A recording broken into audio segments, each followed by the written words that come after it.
अहिल्यानगर महानगरपालिका निवडणूक जशी महायुतीसाठी महत्त्वाची होती तशीच ती महाविकास आघाडीसाठीही महत्त्वाची होती। पण या निवडणुकीच्या निकालानं महाविकास आघाडीला थेट अस्तित्वाच्या लढाईपर्यंत नेले। महाविकास आघाडीच्या अनेक दिग्गजांना पराभव पाहावा लागलाय। आता या निवडणुकीनंतर चर्चा सुरू झाली ती महापौर पदाची, स्वीकृत आणि सभापतींच्या नावाची। या निवडणुकीत अनेक दिग्गजांचा पराभव झाल्यानंतर महापौर पदासाठी कमी स्पर्धा राहील अशी शक्यता होती, परंतु या शक्यताही आता मावळताना दिसत आहेत।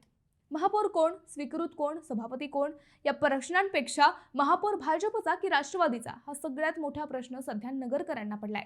आज आपण याच प्रश्नाचं उत्तर शोधण्याचा प्रयत्न करूयात। नमस्कार, मी अद्वैता आणि आपण पाहत आहात अहिल्यानगर लाईव्ह 24, नगरी राजकारणाचं परफेक्ट अनालिसिस। अहिल्यानगर महानगरपालिका निवडणुकीत भाजप व राष्ट्रवादी काँग्रेस अजित पवार पक्षानं नेत्रदीपक यश मिळवलं। 68 पैकी 52 जागांवर त्यांनी नगरसेवक निवडून आणले। माजी खासदार सुजय विखे पाटील व आमदार संग्राम जगताप यांच्या विकासात्मक कामाला जनतेनं भरभरून प्रतिसाद दिला, त्यांच्या आश्वासनांवर विश्वास ठेवला। या दोन्ही नेत्यांनी साधारण समसमान जागा जिंकल्या। यापूर्वी 2018 मध्ये झालेल्या महापालिका निवडणुकीत एकत्रित शिवसेनेला 24, एकत्रित राष्ट्रवादीला 18, भाजपला 14, काँग्रेसला 5, बहुजन समाज पक्षाला 4, समाजवादी पक्षाला 1 व अपक्ष 2 असे बलाबल होते। त्यानंतर शिवसेना व राष्ट्रवादी हे दोन्ही पक्ष फुटले। अजित पवार राष्ट्रवादीने यंदा 27 जागा जिंकून 9 वाढीव जागा खेचून आणल्या। भाजपने 11 वाढीव जागा घेत 25 उमेदवार निवडून आणले। यंदा शिंदे सेनेला 10 व ठाकरे सेनेला 1 जागा मिळाली। दोन्ही सेना मिळून 13 जागांचे नुकसान झाले। काँग्रेसला अवघ्या 2 जागा मिळाल्या, त्यांचे 3 जागांचे नुकसान झाले। बहुजन समाज पक्षाला 1 जागा मिळाल्याने त्यांचे 3 जागांचे नुकसान झाले। मनपात पहिल्यांदाच MIMची 2 जागा जिंकून एंट्री झाली।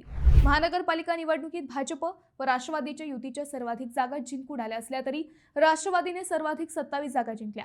त्या खालोखाल भाजपने 25 जागा जिंकल्या, राष्ट्रवादीने 32 जागा लढवून 27 तर भाजपने 29 जागा लढवून 25 जागांवर विजय मिळवला। निकालानंतर पालकमंत्री राधाकृष्ण विखे पाटील, आमदार संग्राम जगताप व माजी खासदार सुजय विखे यांना पत्रकारांनी महापौर कुणाचा याबाबत विचारले। त्यावेळी पालकमंत्री विखेंनी महायुतीचाच महापौर होईल, परंतु भाजपचा की राष्ट्रवादीचा हे ठरलं नसल्याचे सांगितले। परंतु त्यानंतर एका प्रश्नाच्या बाईटला माजी खासदार सुजय विखेंनी दिलेलं उत्तर ऐकून पुन्हा चर्चा वाढल्या। सुजय विखे पाटील म्हणाले की निवडणुकीच्या आधीच आमदार संग्राम जगताप व आमच्यात सगळं ठरलंय। आम्ही दोघांनी बंद लिफाफ्यात हे सगळं ठरवून मुख्यमंत्री देवेंद्र फडणवीसांकडेही हे दिले।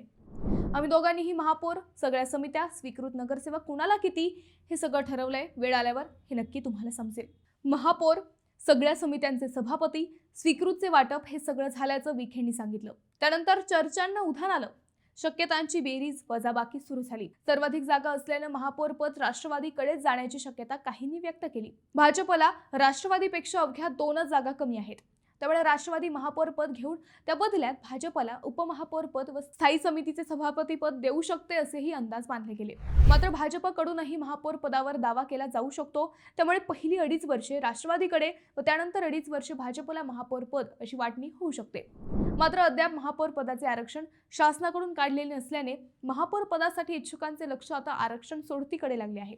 दरम्यान 3ऱ्या क्रमांकावर असलेल्या शिवसेनेला विरोधी पक्षनेते पद द्यावे लागणार आहे। आता कुणाची नावे चर्चेत आहेत तेही आपण पाहू। राष्ट्रवादी व भाजप या दोन्ही पक्षात महापौर पदाचे अनेक प्रबळ दावेदार आहेत। महापौर पदासाठीची आरक्षण सोडत अद्याप जाहीर न झालेले या दावेदारांना सध्या तरी काही काळ वाट पाहावी लागणार आहे। राष्ट्रवादी काँग्रेसकडून संपत बारसकर, गणेश भोसले, कुमारसिंह वाकडे हे महापौर पदाचे दावेदार आहेत, तर भाजपचे निखिल वारे, धनंजय जाधव, बाबा वाकडे हेही प्रबळ दावेदार आहेत। हे पद पुन्हा महिला राखीव झाले तर राष्ट्रवादी काँग्रेसकडून गीतांजली काळे, दीपाली बारसकर, ज्योती गाडे, गौरी बोरकर, सुजाता पडोळे या दावेदार असू शकतात।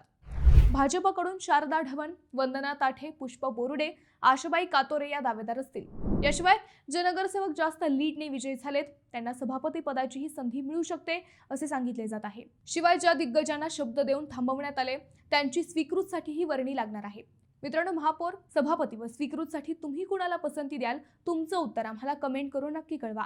शिवाय व्हिडिओ आवडला असेल तर चॅनलला सबस्क्राईब करून व्हिडिओला लाईक करायला विसरू नका। पुन्हा भेटू नव्या विषयावर, तोपर्यंत धन्यवाद।